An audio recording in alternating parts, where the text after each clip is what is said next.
আপনারা দেখছেন পজিটিভ বার্তা platform. Think positive, be positive. নমস্কার, পজিটিভ বার্তার পর্দায় আপনাদের সকলকে আন্তরিকভাবে স্বাগত জানাই। আমি আপনাদের সাথে রয়েছে স্নিগ্ধা।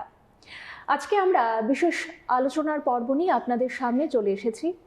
আপনারা আমাদের পাশে থাকুন, সঙ্গে থাকুন। এবং আপনারা সকলেই জানেন যে আমাদের পজিটিভ বার্তা আমরা সব সময় সমাজে ইতিবাচক বার্তা পৌঁছই। বিভিন্ন ধরনের সচেতন বার্তা আমরা নিয়ে চলে আসি প্রতিদিন আপনাদের সাথে কিছুটা সময় কাটাতে, কথা বলতে।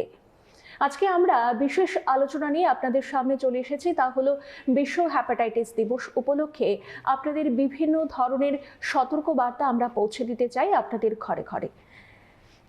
আপনাদের যদি কিছু জানার থাকে বা কিছু জিজ্ঞেস করার থাকে তাহলে কিন্তু অবশ্যই আপনারা আমাদেরকে কমেন্টের মাধ্যমে জানাতে পারেন। আজকের আমাদের এই বিশেষ অনুষ্ঠানে আমাদের মাঝে যে বিশিষ্ট ব্যক্তি উপস্থিত রয়েছেন উনি হলেন ডক্টর বিভু রঞ্জন দাস। আজকে স্যারের সাথে সেই বিষয়ে আমরা আজকে বিস্তারিত জেনে নেব। আপনারা চোখ রাখুন এবং অবশ্যই আমাদের কমেন্ট করে জানাবেন। নমস্কার স্যার। পজিটিভ বার্তায় আপনাকে অনেক অনেক স্বাগত। প্রথমে যেটা জানতে চাইবো যে আপনি কেমন আছেন এবং কেমন লাগছে এই পজিটিভ বার্তাতে এসে? হ্যাঁ, আমি খুব ভালো আছি। আপনাদের এখানে এসে আমার খুব ভালো লাগছে। Thank you for inviting me here. ধন্যবাদ স্যার। প্রথমেই আমরা আজকের যে মূল বিষয় সে বিষয়ে আমরা চলে যাচ্ছি। যেহেতু বিশ্ব হ্যাপাটাইটিস দিবস আমরা প্রতি বছর পালন করে থাকি, সেটার তাৎপর্য কি এবং হ্যাপাটাইটিস কি সেটা জানতে চাইব প্রথমেই। বিশ্ব হ্যাপাটাইটিস দিবস অ্যাকচুয়ালি হ্যাপাটাইটিস সম্বন্ধে যাতে সচেতনতা বৃদ্ধি পায়, এটাই মূলত এটার তাৎপর্য। আর যদি আমি হ্যাপাটাইটিস বলতে বোঝায় লিভারের প্রদাহ, লিভার বা যকৃৎ যাকে আমরা বুঝি তার প্রদাহ বা ঘা জাতীয় জিনিস। তো হ্যাপাটাইটিস বলতে সাধারণত আমরা এটাই বুঝি। এটা আমাদের কি করে মানে আমরা লক্ষণগুলো বুঝতে পারি সেগুলোর? হেপাটাইটিস হলে আমাদের মূলত যে লক্ষণগুলি থাকে, দুর্বলতা,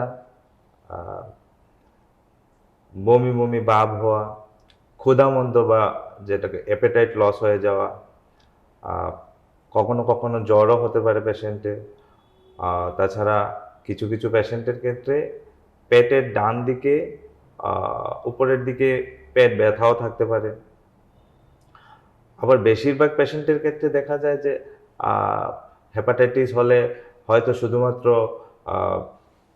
ইয়েলোইশ বা হলুদ রঙের ইউরিন এবং চোখটা হলুদ হয়ে গেছে, যাকে আমরা জন্ডিস বলে থাকি। কিছু কিছু পেশেন্টের ক্ষেত্রে কোনো ধরনের সিমটম ছাড়াই হেপাটাইটিস থাকতে পারে। আচ্ছা, আর একটু বিস্তারিত জানতে চাইবো স্যার, কারণ আমাদের যে দর্শক বন্ধুরা রয়েছেন ওনারা বলতে গেলে বেশিরভাগ একটু প্রত্যন্ত এলাকার, তো তাদের বিষয়ে আমরা সেই সচেতন বার্তা পৌঁছে দিতে চাই সকলের ঘরে ঘরে। তা আর একটু বিস্তারিত জানতে চাইবো। হেপাটাইটিস বিভিন্ন রকমের হেপাটাইটিস হয়ে থাকে। তো মূলত হেপাটাইটিস ভাইরাসের কারণেই হেপাটাইটিস হয় বেশিরভাগ ক্ষেত্রে দেখা যায়। ভাইরাস ছাড়াও অন্যান্য কারণে হেপাটাইটিস হতে পারে। তো ভাইরাসের মধ্যে যেগুলো important virus, hepatitis A, hepatitis B, hepatitis C virus, hepatitis D virus, hepatitis E virus, এই ভাইরাসগুলো মূলত লিভারকে আক্রমণ করে। তাহলে এবার চলে যাই স্যার আমাদের আমরা যেটা জানতে চাইবো যে হ্যাপাটাইটিস বি কি? হেপাটাইটিস বি অ্যাকচুয়ালি যে ভাইরাসগুলো মূলত লিভারকে আক্রমণ করে বা হেপাটাইটিস তৈরি করে, এর মধ্যে একটা জরুরি এবং প্রধান ভাইরাসের মধ্যে একটা হচ্ছে হেপাটাইটিস বি ভাইরাস। এটা লিভারকে প্রায়শই আক্রমণ করতে দেখা যায়, আর করলে এটার অনেক সিরিয়াস কনসিকুয়েন্সেসও হতে পারে। অনেকের মনে কিন্তু সেই ধারণাটা রয়েছে যে হ্যাপাটাইটিস বি হলে সেটা নাকি প্রাণহানির সমস্যা হতে পারে। তো সেটার বিষয়ে কি সেটা কি কোনো ভুল ধারণা, নাকি সেটা সত্যি, সেটা মানুষ যেটা ভাবে যে হ্যাপাটাইটিস বি হলে হয়তো জীবন শেষ হয়ে গেল, সেটা কি সত্যি সেটা? হেপাটাইটিস বি হলেই যে জীবন শেষ হয়ে গেল এরকমটা নয়। হেপাটাইটিস বি এর আজকের দিনে চিকিৎসা আছে। এবং চিকিৎসার মাধ্যমে হেপাটাইটিস বি আচ্ছা। যাদের হয়েছে তাদের রোগটাকে কন্ট্রোল করে রাখা যায় এবং কোনো ধরনের জটিলতা যাতে পরবর্তী সময় না হয় সেটা অনেকভাবে নিশ্চিত করা যায়। কিন্তু যদি ট্রিটমেন্ট না করা হয় বা রোগ শনাক্ত না করা হয় তাহলে তাহলে হয়তো এটার সিরিয়াস কনসিকুয়েন্সেস হতে পারে, যেমন এটা থেকে ক্রনিক লিভার ডিজিজ হতে পারে, তারপর এক লিভার ফেলিওর হতে পারে, লিভার সিরোসিস হতে পারে, এমনকি চিকিৎসা না করালে এটা থেকে লিভার ক্যান্সার হওয়ার পর্যন্ত সুযোগ থাকে। কি কি পদক্ষেপ আমরা নিতে পারি সেটার জন্য? প্রথমত আমরা হেপাটাইটিস বি সম্বন্ধে সচেতনতা বৃদ্ধি করতে হবে, জানতে হবে হেপাটাইটিস বি সম্বন্ধে। হেপাটাইটিস বি কিন্তু একটা প্রিভেন্টেবল ডিজিজ, আচ্ছা। এটার কিন্তু ভ্যাকসিন আছে। তো আমরা ভ্যাকসিন নিতে পারি বা টিকা নিতে পারি। তো টিকা কারা নেবে? টিকা সেটার কি কোনো বয়স নির্ধারণ করা রয়েছে? হ্যাঁ, জন্মের পরেই প্রথম ডোজটা 12 থেকে 24 ঘন্টার ভিতরে প্রথম ডোজটা সাধারণত দেওয়া হয়ে থাকে প্রত্যেক বাচ্চাকে। আচ্ছা। তাছাড়াও নর্মাল পপুলেশনের মধ্যে যারা আমরা অ্যাডাল্ট আছি আমরা সবাই হেপাটাইটিস বি টিকা নিতে পারি ইচ্ছা করলেই। তাছাড়া যাদের অবশ্যই নেওয়া উচিত, যারা ঝুঁকিপূর্ণ অবস্থায় আছে, যেমন প্রথমেই যারা আমরা স্বাস্থ্যকর্মী আছি আমরা আছি ঝুঁকিপূর্ণ অবস্থানে। তাছাড়া যাদের ব্লাড নিতে হয়, শারীরিক বিভিন্ন রক্তাল্পতা বা বিভিন্ন প্রয়োজনের রক্ত নিতে হয় বাইরে থেকে, তাদের ক্ষেত্রে আরেকটু হেপাটাইটিস সতর্ক বি, হওয়া প্রয়োজন। হ্যাঁ তাদের ক্ষেত্রে হেপাটাইটিস বি টিকা নেওয়া প্রয়োজন। যাদের ডায়ালাইসিস হয় রেগুলারলি, কিডনি পেশেন্ট, তাদেরকে হেপাটাইটিস বি টিকা নেওয়া প্রয়োজন। যারা আইভি ড্রাগ ইউজ করেন তাদের হেপাটাইটিস বি টিকা নেওয়া প্রয়োজন। প্রত্যেক প্রেগনেন্ট মাদার যারা প্রেগনেন্ট হতে যাবে এরকম সবাইকে হেপাটাইটিস বি টিকা অবশ্যই নেওয়া প্রয়োজন। তাছাড়া যারা সুরক্ষিত অসুরক্ষিত যৌনকর্মে লিপ্ত থাকেন তাদেরকেও হেপাটাইটিস বি ঝুঁকি বেশি থাকে, তো তাদেরকেও হেপাটাইটিস বি টিকা নেওয়া প্রয়োজন। আচ্ছা। তো হেপাটাইটিস বি একজনের শরীর থেকে আরেকজনের শরীরে সেই সংক্রমণের ব্যাপারটা কি রয়েছে? হ্যাঁ, হেপাটাইটিস বি মূলত রক্তের মাধ্যমে বা কিছু একটা বিশেষ তরলের মাধ্যমে সংক্রমিত হয়ে থাকে। আচ্ছা। তো এর থেকে বাঁচার জন্য আমাদের যা করা উচিত বা করণীয় সেটা হচ্ছে আমরা রক্ত যখন কোনো পেশেন্ট বা কেউ রক্ত নেবে, রক্ত নেওয়ার আগে এই রক্তটা যাচাই করা প্রয়োজন যে রক্তটার মধ্যে তো হেপাটাইটিস বি নেই। আচ্ছা। তো তারপর এই সব অসংরক্ষিত যৌন জীবনযাপন যারা করেন তাদেরকে বলবো তারা যাতে নিজের সেফটিটা বজায় রেখে এটা থেকে নিজেকে যতটা সম্ভব বিরত রাখেন। বিরত থাকা, ডায়ালাইসিস পেশেন্টদের ফ্রিকোয়েন্টলি টেস্ট করানো বা ডায়ালাইসিস মেশিনেরও যাচাই করা ফ্রিকোয়েন্টলি, যাতে ওইটাতে কোনো হেপাটাইটিস বি জীবাণু তো ঢুকে যায়নি, বা টেস্ট করানো। তারপর ট্যাটু বা পিয়ার্সিং, যারা এই কানের পিয়ার্সিং এগুলি যারা আমরা করে থাকি সুরক্ষিত জায়গা থেকে এগুলো করানো, যাতে এটা থেকেও হতে পারে।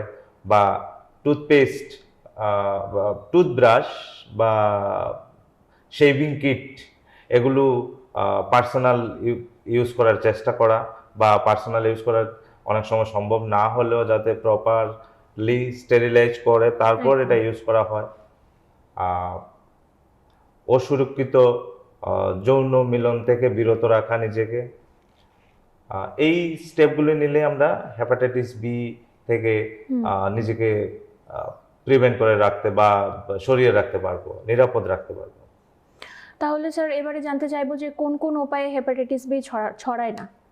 হ্যাঁ, খুবই ইম্পর্টেন্ট একটা প্রশ্ন, যে হেপাটাইটিস বি অ্যাকচুয়ালি যেমন করমর্দন করলে বা আলিঙ্গন করলে বা একসাথে থাকলে, একই বিছনায় ঘুমোলে এগুলি থেকে হেপাটাইটিস বি ছড়াতে পারে না।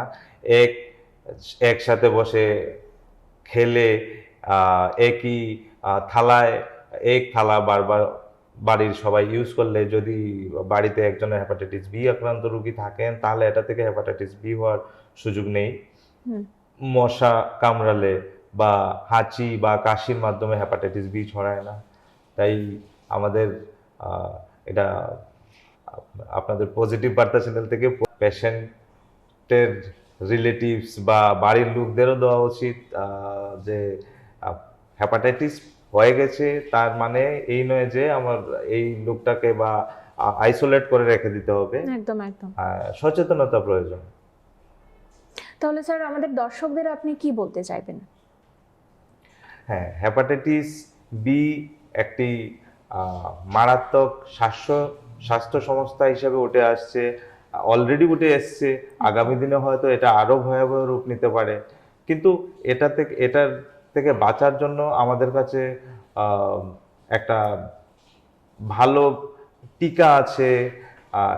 যদি দুর্ভাগ্যবশত কারোর হেপাটাইটিস বি হয়েও যায় তবুও এটাকে কন্ট্রোল করে রাখার জন্য কম সাইড এফেক্টস হয় এরকম ওষুধ আছে আমাদের কাছে। হেপাটাইটিস বিটা কিভাবে ছড়ায় আমরা জানি, তো যাতে এটাকে এই হেপাটাইটিস বিটার যাতে না ছড়ায় আর এটাকে কন্ট্রোল করার জন্য আমরা প্রয়োজনীয় পদক্ষেপ নিতে পারি। স্যার হেপাটাইটিস বি প্রতিরোধ করার জন্য আমরা কি কি ওষুধ ব্যবহার করতে পারি?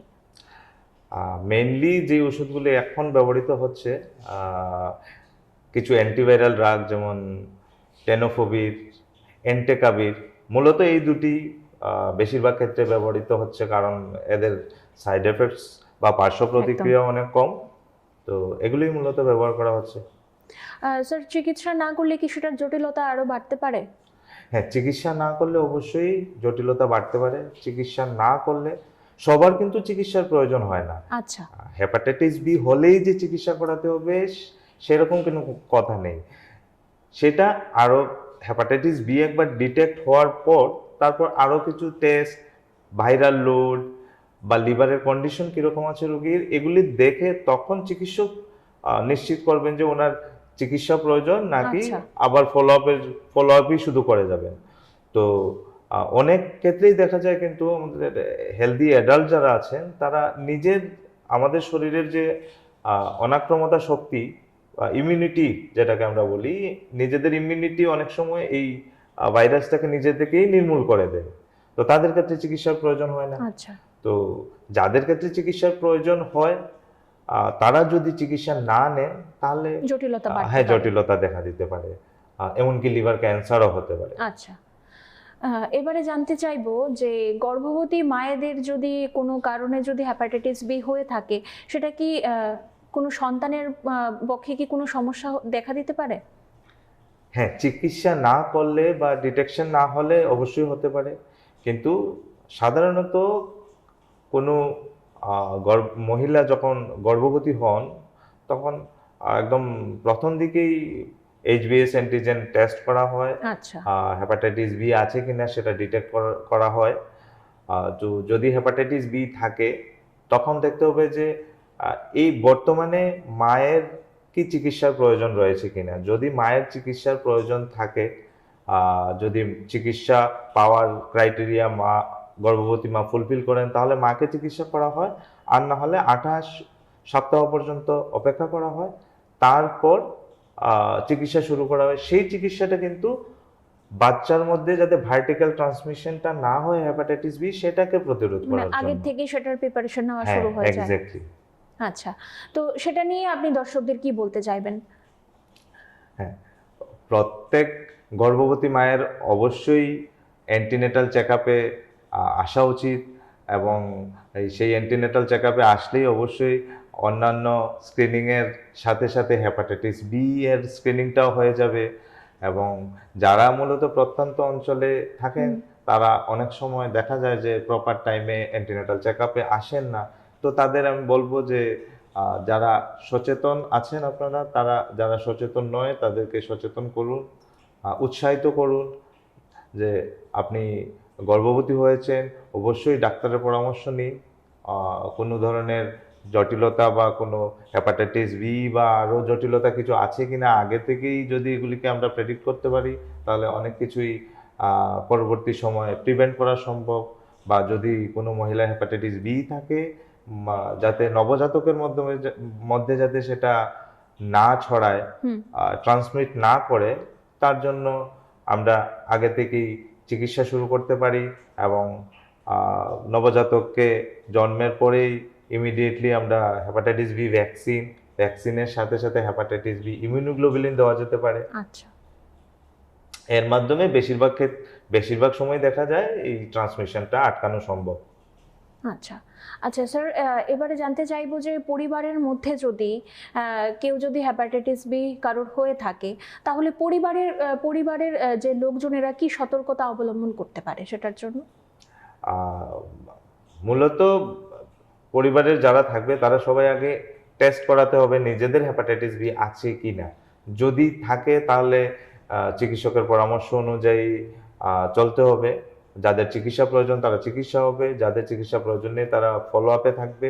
আর যদি হেপাটাইটিস বি সংক্রমণ অন্যদের না হয়ে থাকে, তাহলে তাদের ক্ষেত্রে যে সতর্কতা অবলম্বন করতে হবে সেটা হচ্ছে যাতে ওই হেপাটাইটিস বি যার আছে ওনার ব্যবহৃত টুথব্রাশ বা ব্যবহৃত শেভিং কিট এগুলি যাতে অন্যরা ব্যবহার না করে, মূলত এগুলি। আর বাকি নর্মাল অন্য পরিবারের লোকের সাথে যেভাবে আচরণ করে বা মেলামেশা করে সেভাবে মেলামেশা করতে পারে। আর সব থেকে ইম্পর্টেন্ট, বাকি যারা হেপাটাইটিস বি আক্রান্ত নন তাদের টিকা নিয়ে নেওয়া প্রয়োজন। আচ্ছা, ওই আমি যে আগে জিজ্ঞেস করলাম আপনাকে যে সেটার কি কোনো নির্ধারণ, কোনো বয়স সীমা রয়েছে, বা এই টিকার ব্যাপারে একটু বিস্তারিত জানতে চাইবো। কারণ এখনকার কয়েকটা ইয়েতে আমি যেটা দেখলাম যে সেই টিকাকরণ নিয়ে অনেকের মনে কিন্তু অনেক ভুলভ্রান্তি ধারণা রয়েছে। তো সেটার বিষয়ে আপনি একটু যদি আপনাদের দর্শকদের একটু সতর্ক বার্তা দিতেন। হ্যাঁ, অবশ্যই। যাদের ঝুঁকিপূর্ণ ব্যবহার রয়েছে বা ঝুঁকিপূর্ণ আচার আচরণ রয়েছে, তাদের যেমন যারা আইভি ড্রাগ ইউজ করেন বা নিডল পিয়ার্সিং বা ট্যাটু আনসেফ জায়গা থেকে ট্যাটু করান, বা যারা অসংরক্ষিত বা নিরাপদ নয় এরকম যৌন আচার আচরণে লিপ্ত থাকেন, বা যারা স্বাস্থ্যকর্মী বা যারা ডায়ালিসিস পেশেন্ট, তাদের অবশ্যই টিকা নেওয়া প্রয়োজন।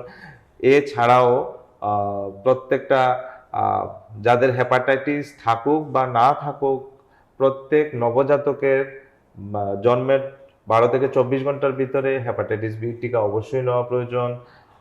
এছাড়াও বাকি যারা হেলদি অ্যাডাল্ট আছেন, যাদের হেপাটাইটিস বি সংক্রমণ হয়নি বা বাড়ির কারোর হেপাটাইটিস বি নেই, তাদের ক্ষেত্রেও যদি ইচ্ছে করেন তাহলে চিকিৎসকের পরামর্শ নিয়ে হেপাটাইটিস বি টিকা আপনারা নিতে পারেন। অসংখ্য ধন্যবাদ স্যার। এবং আপনাকে বলি যে আমাদের এই পজিটিভ বার্তা আমরা সবসময় চাই সমাজে ইতিবাচক বার্তা পৌঁছতে। সমাজটা কতটুকু সুন্দর এবং আমাদের ভবিষ্যৎ প্রজন্ম যেন একটি সুন্দর এবং সুস্থ সমাজ তাদের হাতে আমরা উপহার দিতে পারি। তো এই পজিটিভ বার্তাতে এসে আপনার কেমন অভিজ্ঞতা হলো? খুব ভালো অভিজ্ঞতা।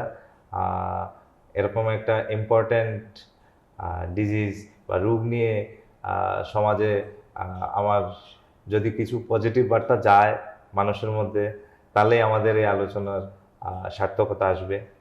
তো আমাকে এখানে আমন্ত্রণ জানানোর জন্য আপনাদেরকে অসংখ্য ধন্যবাদ, এবং ধন্যবাদ দর্শকদেরও।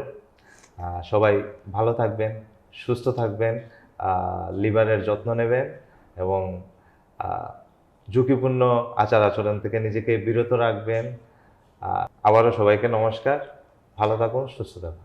আপনাকে অসংখ্য ধন্যবাদ আপনার ব্যস্ত সময় থেকে কিছুটা সময় আমাদের এই পজিটিভ বার্তাতে দেওয়ার জন্য। এবং আপনাদের সকলকে বলি, শুধু আপনার সতর্ক হলে হবে না, সকলকে মিলে সবাইকে একসাথে নিয়ে আমাদের সেই সচেতন বার্তা সকলের ঘরে ঘরে পৌঁছে দেওয়া কিন্তু আমাদের যথাসম্ভব প্রয়োজন।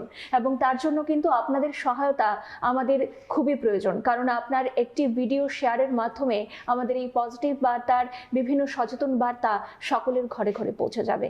আজকের মতো অনুষ্ঠান অনুষ্ঠান আমরা এখানেই শেষ করছি। পরবর্তী সমস্ত অনুষ্ঠানের জন্য চোখ রাখুন পজিটিভ বার্তার পর্দায়। Think positive, be positive, positive বার্তা।